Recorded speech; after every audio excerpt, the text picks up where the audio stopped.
that's the place I see strategy get stuck. But the biggest place I see people getting stuck is leaving a wonderful strategy planning session or process and then not executing it, not getting communicated in the right ways, not getting followed up in the right ways.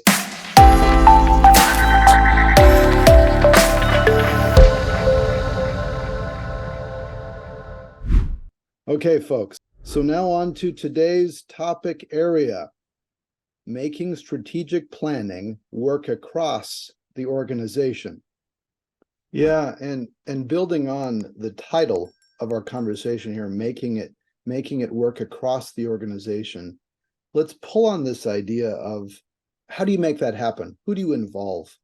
So as I've done a fair amount of this as well, I see a couple different iterations, a couple different versions, and I'd like your reactions to this. So one version is it's kind of done in the smoke-filled room. You know, one or two or a handful of people go off by themselves, and I'm going to exaggerate a little, but it's not that much of an exaggeration, done in a vacuum in some sort. You know, they decide and then they come forth and say, this is the direction. And the rest of the people just kind of say, aye, aye, and they follow it. Now, it's neither right nor wrong. It's just one approach. Yeah. Another approach is an active involvement of getting input from several different sources, inside and out of the organization, different levels, getting feedback throughout. That can take a lot more time, provide more buy-in. Back and forth, there are pros and cons to this, and of course, variations. What are your reactions as you're hearing this? What are different ways of making this process work across the organization itself? Yeah, that's a great point. And you're right. There are different approaches. And again, there's not one size that fits all. For me, one of the keys is that if a senior leader, let's say, wants to declare the strategy for the organization, I think that can be an acceptable approach. I think that can be doable. There could be situations where that's very valuable. Think of the degree of clarity that will provide. In order to make that work across the entire organization, what becomes really important is that that senior leader is crystal clear about what is not negotiable, what are the ultimate directions and outcomes that are expected of everyone.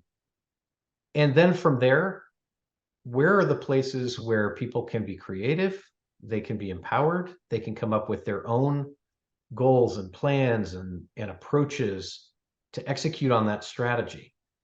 And so in a situation like that, I think you can make it work.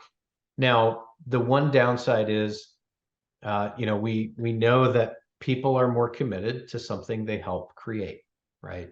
And so you do miss that benefit. So the idea of at any level in the organization, as you are cascading, as you're communicating, the idea of people being able to get clear about what really matters for the company. And then two, for them to be empowered to be able to contribute at their highest level to bringing that about. That's where I've seen that you get the most engagement, the most excitement, and the most alignment into the organization. So it's variable about how many individuals, how many teams can and should be involved in a process. Think of a really large organization. You could never have hundreds of thousands of people involved in a meaningful way in order to create that, right? But getting data points and getting input from employees, from your surveys that you do, from whatever data gathering you have inside, outside with customers, outside with shareholders or other key stakeholders, those inputs are extremely valuable. And you can do that without having all those people in a room with you. So utilizing lots of different mechanisms. And what I'm hearing is it's the choices up front to be able to then be clear about what's negotiable, what's not, what needs to happen, and why we want to involve other voices. One of the challenges that I sometimes see is when voices are asked for input and then the feedback is not acknowledged or not Right, included or not followed up with. And right. that is one of the challenges. Then somebody's like, well, great. I don't see any of my input anywhere in any of this. Why'd you ask me? Yeah, and it's a bit of a nuance and it takes some extra work, but it could be as simple as a conversation that says, "Hey, we would really love your input," and give some context. We're asking for lots of input. You may or may not see your individual input represented, but that doesn't mean that we didn't hear it, that we don't appreciate it, that it didn't become part of our process. And sometimes I think that context, we're going too quickly and we don't take that extra step to explain. And so then people say, oh, well, they're always listening and never responding, right? And then it actually makes things worse, because then people have an expectation that something's going to be done with their input, and if it's not, then it can become a negative for sure. Well, you mentioned something earlier about wanting to clarify during the process the desired outcomes and clarify that as much as possible up front. Mhm. So here's one of the challenges. Sometimes people don't always know what they want from this process in one of two ways. One is they don't always have a clear definition of what is strategy, what's a strategic focus area, what's a direction, what's a goal, what's an objective. These terms are used interchangeably. There's all sorts of different ambiguity around it. And the other aspect is the content of these. Is it strategic enough?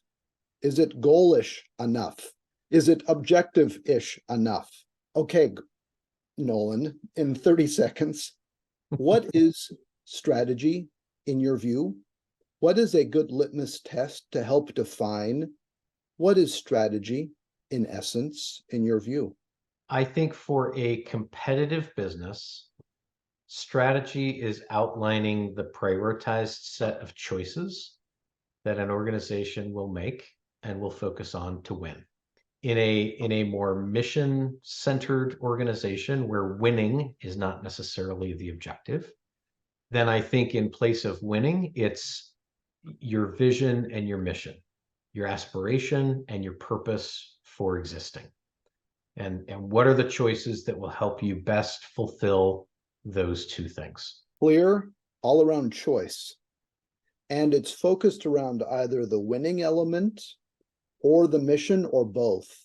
And then to build on that, how many strategies, how many focus areas, because that's often one of those questions around how many are we shooting for? 3, 5, 15, 38?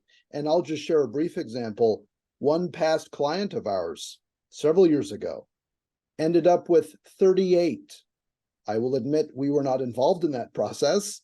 Later on, we became involved and found out they had 38 strategic objectives. I respect the process. My initial professional opinion was way too much. Then they created 38 task forces, and about month 3 or 4, they were so bogged down with task force meetings that the Yeah. rest of the operation started to suffer. Talk to us in terms of how many meetings, no, rather, how many objectives, how many strategies is the right number then?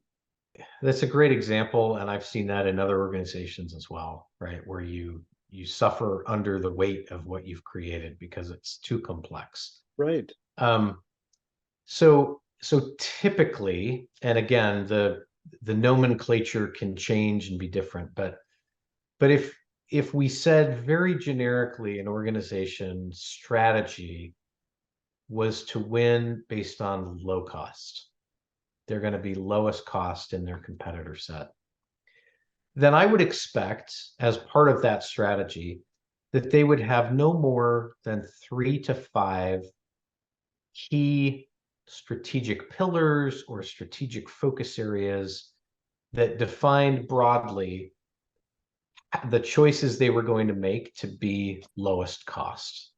For me, 3 to 5 is a really good rule of thumb. Now, we could have endless intellectual debate about, well, what about 6? But the point is having few enough that it's memorable. If I can't remember the 3 strategic focus areas for my company, how am I ever going to be aligned or have my day-to-day decisions and choices and work align with those?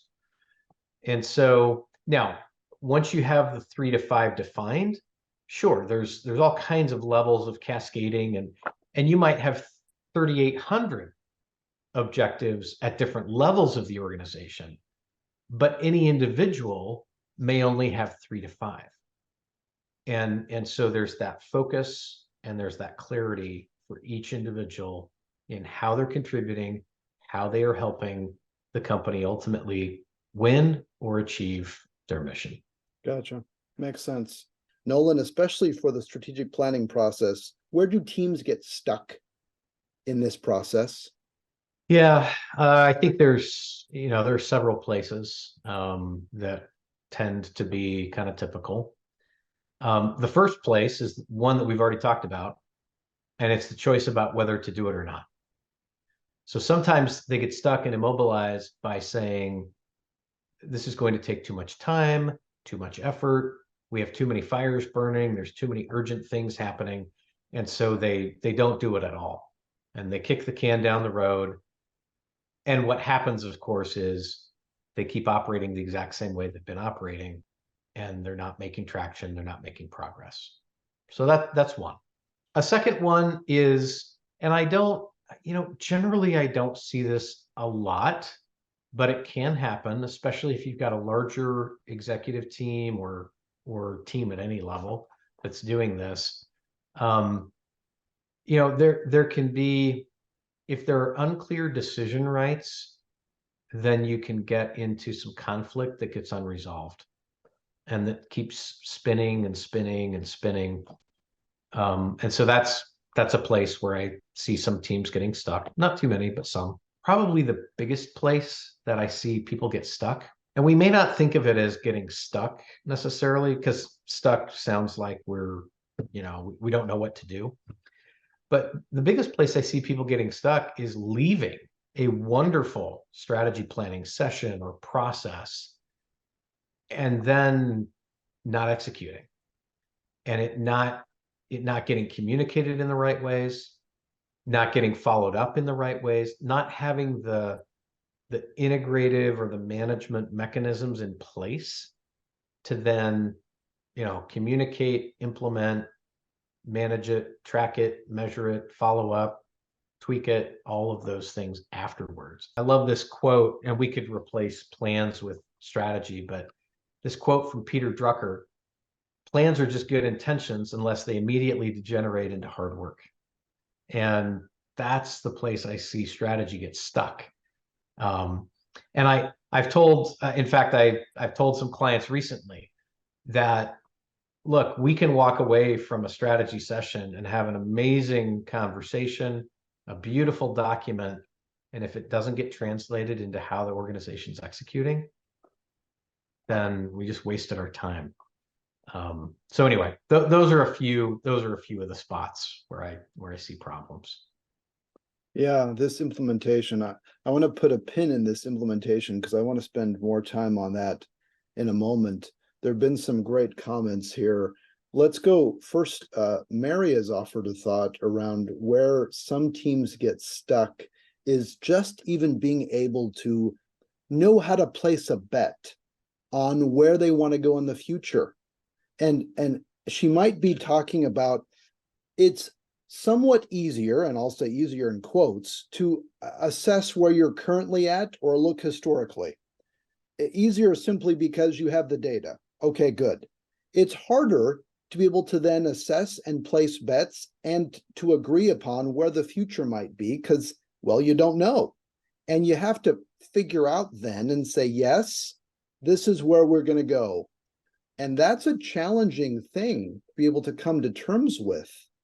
And sometimes the lack of decision results and it can perpetuate. And I don't know, Nolan, if you've been part of teams that just you do the some planning and then it just kind of never quite finishes. Yeah, it's a great point. One tool, one approach to get after that is, as you're doing it, I mean, Mary put it out here, I think in a nice way. It's based on what you know today and based on what you are projecting about tomorrow. You could even come up with a system where you place probabilities. Now, this may not be highly scientific, but you go with what are the most likely scenarios. And Daniel, I know we've done a fair amount of work in scenario-based strategy planning, right? To look at that.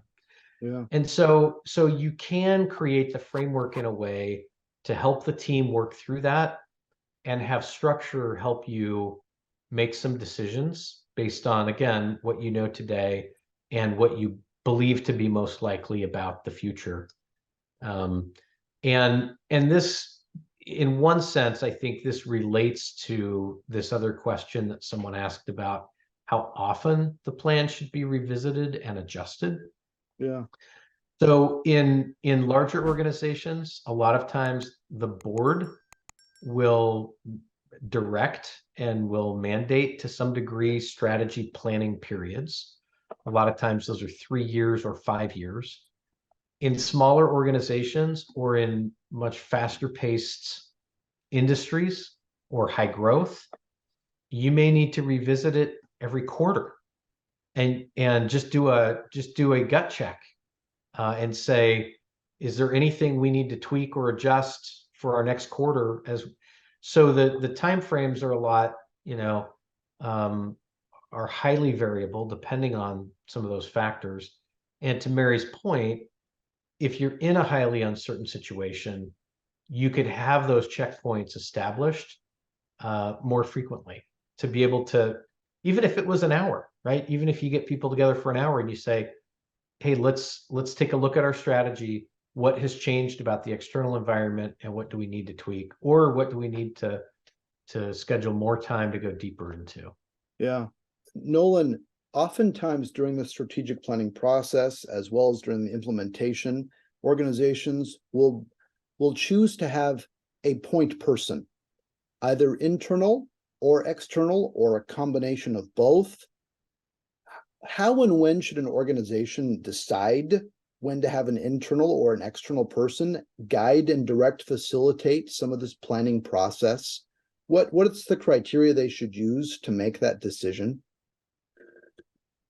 Yeah, it's a great question.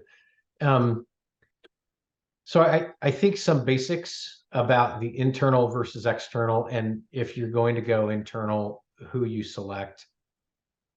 It's got to be someone that is able to be objective and impartial, right? And is aligned with whatever leader or set of leaders ultimately owns the strategy and is responsible for that.